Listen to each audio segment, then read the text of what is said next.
Hi, I'm Euge Valovirta, and on this one I'm gonna check out Universal Audio's aux box and how it compares to ST.ROCK's REACTIve and SUHRA's Reactive Load /IR.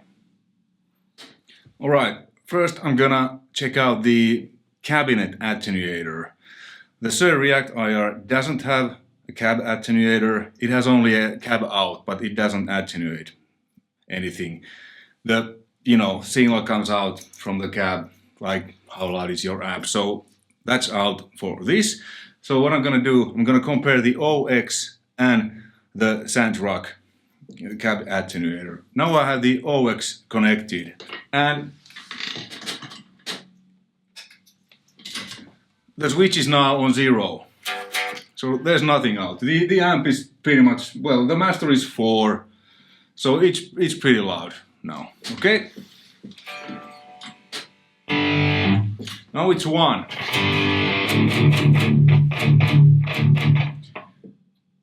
Sounds dark, really dark. Okay, let me put it a little bit louder.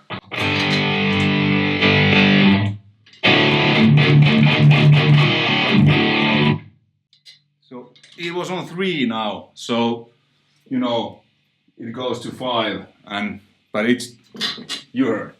Okay, let's put it to a little bit more moderate, so it's now on 2. Okay, the cab doesn't sound like this. It's really dark now.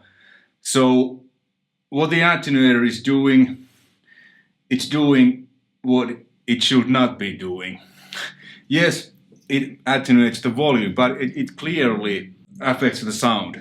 So it sounds like there will be a blanket in front of the cabinet. So I'm not very impressed. Okay, let me switch the cable to ST.ROCK's cab attenuator output, and let's see how that sounds. Well, I know how that sounds, but maybe you don't. Now the cab is connected to the ST.ROCK's out, and it's on 0. No volume. Nothing comes out. Let me increase it. What I like about the ST.ROCK is that it's continuous. So let me dial that in.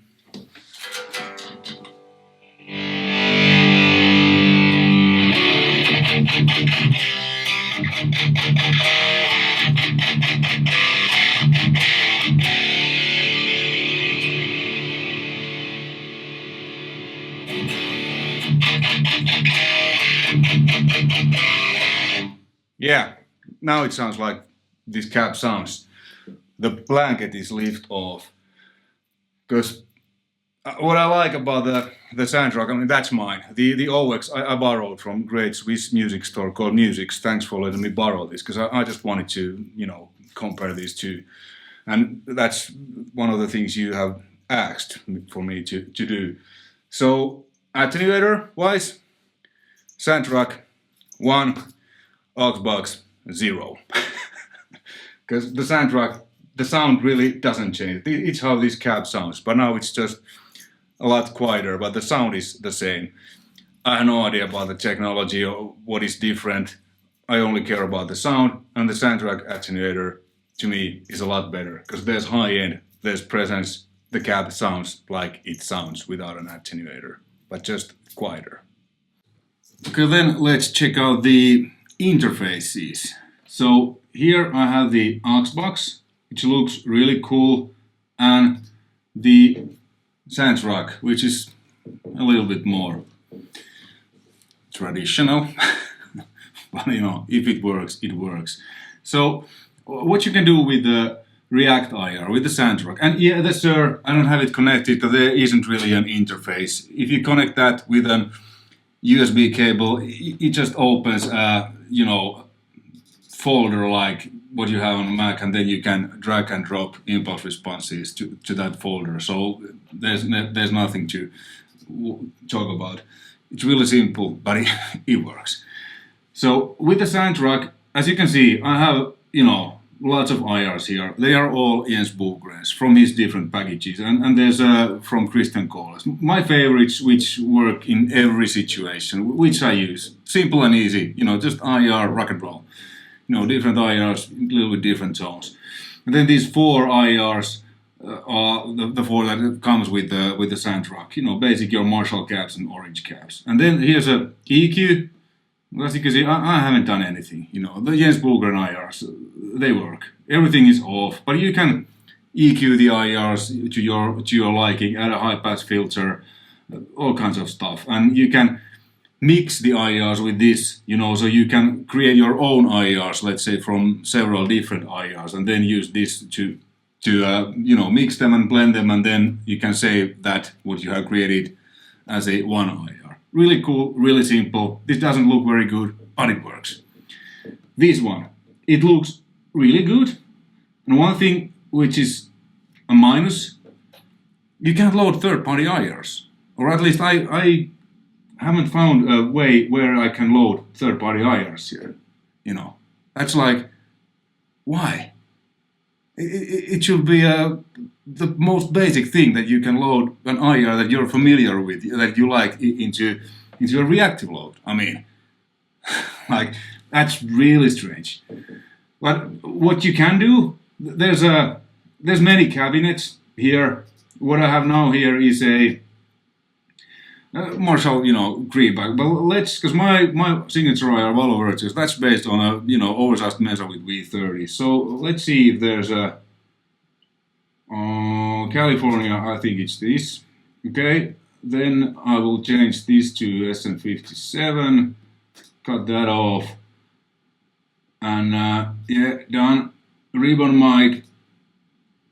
No, it should be directed because I thought 57 will capture the high end. And yeah, 121. And then there's a condenser microphone to pick up the room. And here's a EQ, like here. Let's check it out. Okay. You can use it as like a modern touch EQ. Cool. 1176 compressor. Cool. This doesn't have a compressor, but I don't use a compressor when I play. When I mix, I might use it if needed. Delay, okay, there's a delay, cool, there isn't, but again, if I mix, I don't record a delay, it's afterwards, and reverb. But I guess these are, if you use this live, so you can program, you know, your live sound to have a delay, so it comes here, you know, basic played reverb. And again, using this live, it's quite big. I mean, the ST.ROCK, I would use this live, you know, one of the reasons is that it fits in the rack nicely. Okay? And I'm not sponsored by any of these. This is just, you know, I wanted to check. And you can add speaker drive. And then cabinet 50 watt. Okay, you can input level. So with the ST.ROCK, you control the input level here. On the OX box, there's no input level, but there's line out, which is pretty much the same. So how loud the signal is hitting your DAW or mixer or whatever.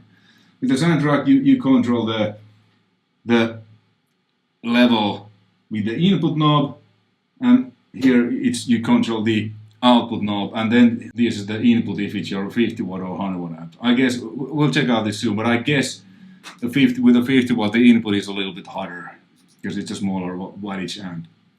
Okay, the room thing is pretty cool, but again here I could load my like a really cool room IR if I want to. So, but yeah, all right. Minus is why it isn't possible to load third-party IRs. It's a bit bummer because I was planning to compare these two with the same exact IR, you know. So then I could actually hear, but now I can't do that. I could probably, if this cab section could be bypassed and then use another IR. Let's see if there's a possibility to record direct sound without IR. Assign, no, settings, rig. Is it really that I can't record a direct sound out from this? Because there was only two like line outs. This one says direct out and IR out. Well, sir, there's direct out and IR out. So I could record a direct signal and then add the IR in DAW using, for example, STL-Tones LiBRA, what I was actually planning to do. But I don't do that because at least I don't know how I can record a direct sound with this. Alright, well, anyway, let's move into the DAW and let's check out how these sound. The signal chain first. Guitar, EMG 81, 85 pickups. One of my signature ESPs. Then into KG audio amps, which I'm using the Marshall 2203 Zag-Wild signature head, boosted with Bus SD1. And then from the KHE, there's two outputs, cabinet outputs. The other is going to ST.ROCK, the other to OX. So I can't compare three of them at the same time, but I will soon hook up the server and disconnect the, OX or the ST.ROCK. Now there's what I just showed you, the graphic thing, this is called program. Now I'm having the ST.ROCK with my signature IR. As you can see here, the ST.ROCK is up, the aux is down. It sounds like this.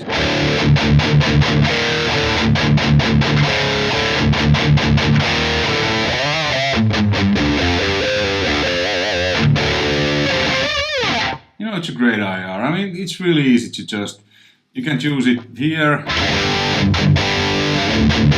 And then when you disconnect the USB cable, you can do pretty much everything here with the actual knobs than what you can do here in the application, except I think you can dial the EQ also, but I've never used this because I use the Bogren IRs and they, at least I don't have to do anything to them.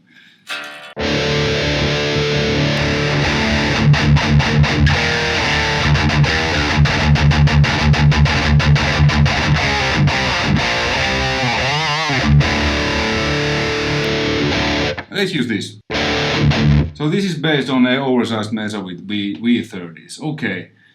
Then let's bring in the OX. So now what I have there is a 4x12 green punch one. I think it's a Marshall 4x12 with Celestial green backs. Okay, first what I want to do, definitely 57.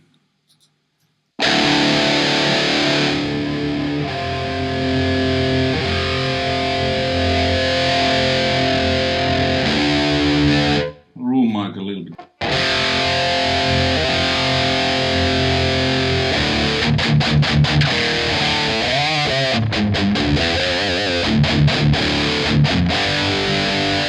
Let's take the low cut off.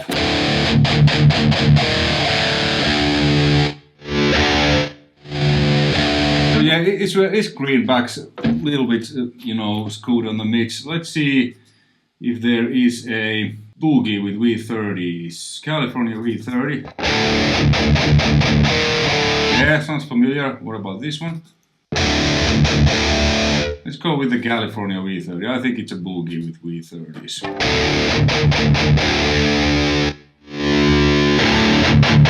Yeah, really close.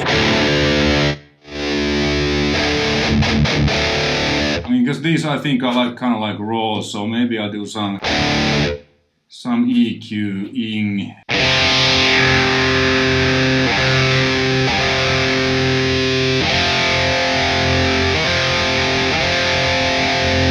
Okay, this is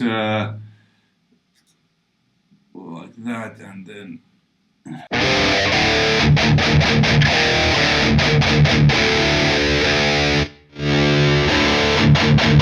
okay, it's pretty close with a few EQ twists. It's like a V30 with 57 and 121. With a little bit more tweaking, I could pretty much create an identical sound what I have on my Valovirta's IR. But the other thing is that, do I have time or interest to do that? I don't. I mean, one of the reasons why I use Bogren IRs is because they're just so good. As you can see here, I have a list. They are all a little bit different. So when I mix stuff, or record, it's so easy because I know these, like my pockets, what they can do. If I want you know, deeper low and more high end, I choose Son of God. If I want a kind of upper mid, like with especially with down-tuned guitars, SUHRA or I Wait for No Man. Bobby Sweet was great. Basic great overalls on my Valovirta shows. With this one, yeah, I could just spend a few hours a day, maybe tweaking and saving here stuff, and that's okay if that is your thing. I started my recording career, late 90s, and I've had my share of standing in front of cabinets and miking them and finding the sweet spot and changing speakers and cabs and spending hours of time that I could have spent actually recording and writing music. So for the last couple of years, I've only used full-grains IRs and reactive lows because I get the same results that I get by doing this, like what you will do really with a real cabinet and mics. But it's away from the actual thing, playing guitar, creating music, writing music, recording music. But I know that there's people that love this kind of stuff, and that's really cool. So if you are into that, it's really cool. But what is, I think, is a big minus, because it seems so that you can't load a third-party IR here, which is a big minus, I think. And I couldn't figure out how to record a direct sound. Because many times, what I do is, because now I have a IR, but if I choose the direct, like this, then I can add the STL Tones library. Let's say I choose Son of God, and let's choose the SUHRA now, or let's choose I Wait for No Man. Then I can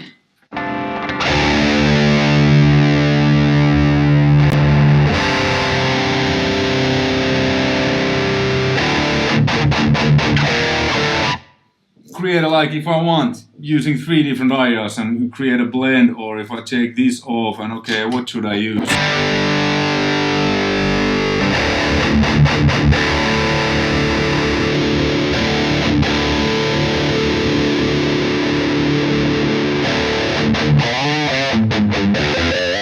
So this is really cool. Many times when I'm recording, I record the direct sound, and then when I mix, I just choose, I don't.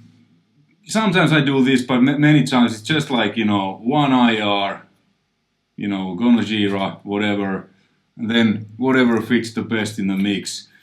So that is really cool thing, but apparently you can't do this with the aux. I might be wrong, because like I said, I just got this, but you know, you can get a first and give a first impression only once, and you know, if it takes for me to figure things out more than you know, couple of minutes or maximum hour, I'm usually like, okay, whatever, next. Okay, let's close the library and let's put this back to direct now. This is really cool because everything is connected, so I can just choose what I record. This is pretty much like working with real cabinets. I think they've done really good job. Let's try to pick up something else, like 4x12 thick vintage clouds. Sound of the original, okay?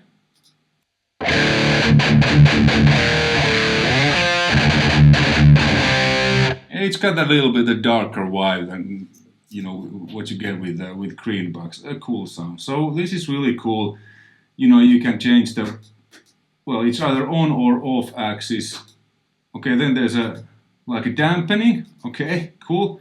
And a high pass filter. Then the EQ. You got what, you know, what I just did. Compressor, okay. Let's use this cabinet. Let's check out the compressor. 4-to-1, slow attack, fast release.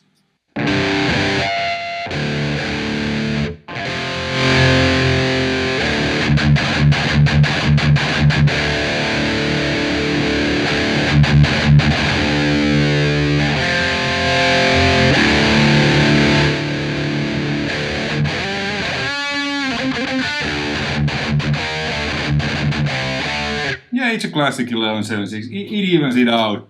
I mean, I don't usually use that much, especially if I mix something that I have played, because then it's pretty solid usually. But sometimes it's cool to add just a little bit, tighten it up. I usually add a compressor if needed on like a guitar bus, like rhythm guitar bus. If there's several rhythm guitars, then it's kind of tightens it up.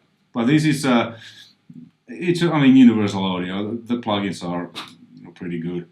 So that's that. Let's check out the delay. Unlink that. Still Van Halen thing.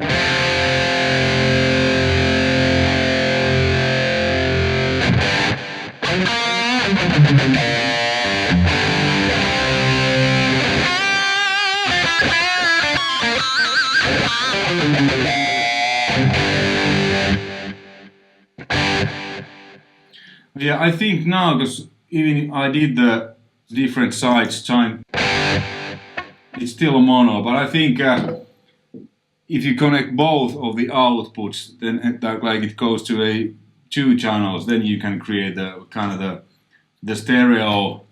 What if I put this? No, yeah, okay, but it's okay delay. Well, it's a stereo channel, but I only have one of the outputs connected, so I guess that's why this isn't actually doing that. Let me show you what I mean. CLA Epic, and then one of my presets called Stereo March, not the aux one, that one.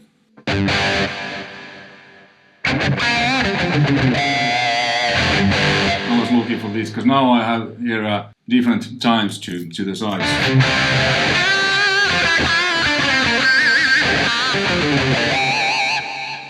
But I guess in order to be able to do that with aux, I will need to connect both of the outputs. Let's check out the reverb.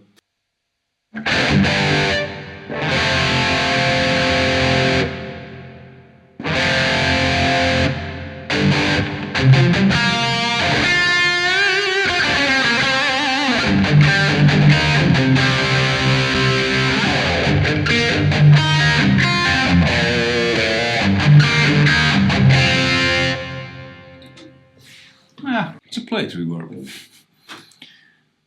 Cool. What else? Speaker drive. Let's actually change this to the V30. This is a little bit honky.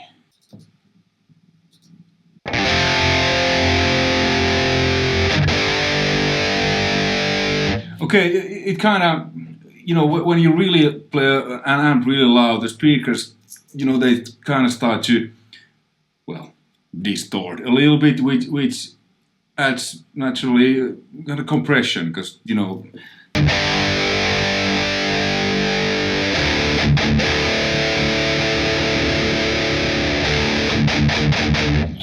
like really, now it behaves like if you really crank the amp and the speakers are like really going. I can actually feel it a little bit too.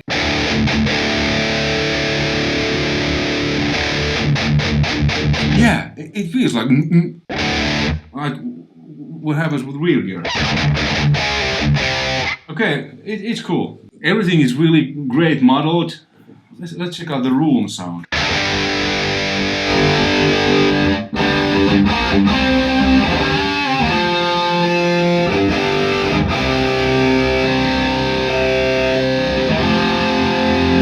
Low cut.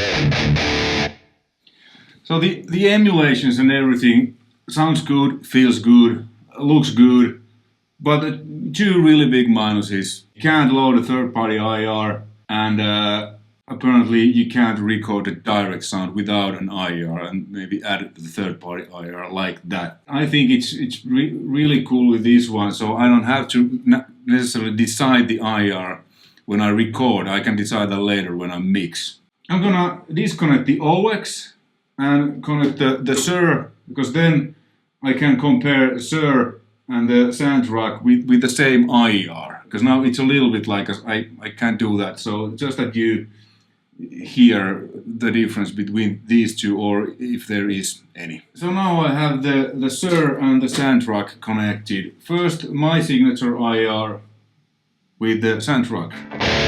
It's the same simple.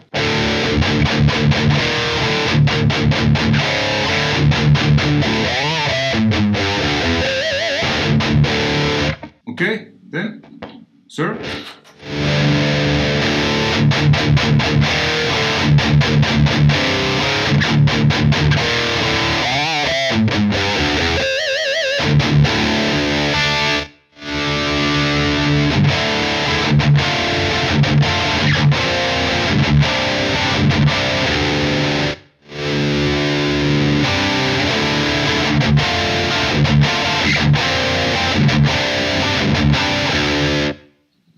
To me, they sound the same.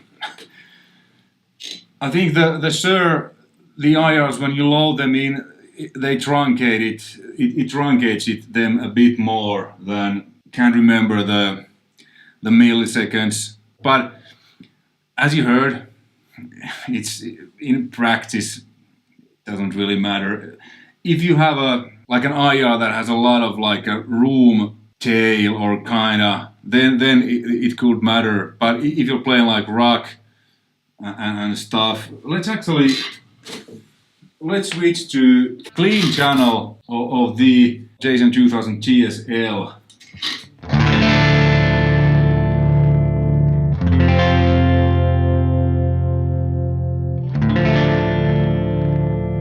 Okay, this is SUHR.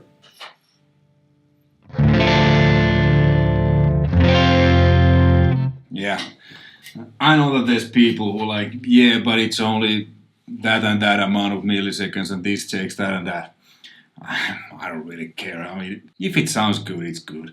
They feel and sound to me exactly the same. The reason why I got this ST.ROCK is because I do every now and then Skype lessons, guitar lessons. So I just wanted to have a cab attenuator that I can just dial in and out and use the cab, you know, when I'm giving lessons, or if I want to just jam with my cabinet, just noodle around. I used to use a Bugera's Power Soak, which was, you know, did the job, really cheap. But then I had two devices, more, you know, power cables, more hassle.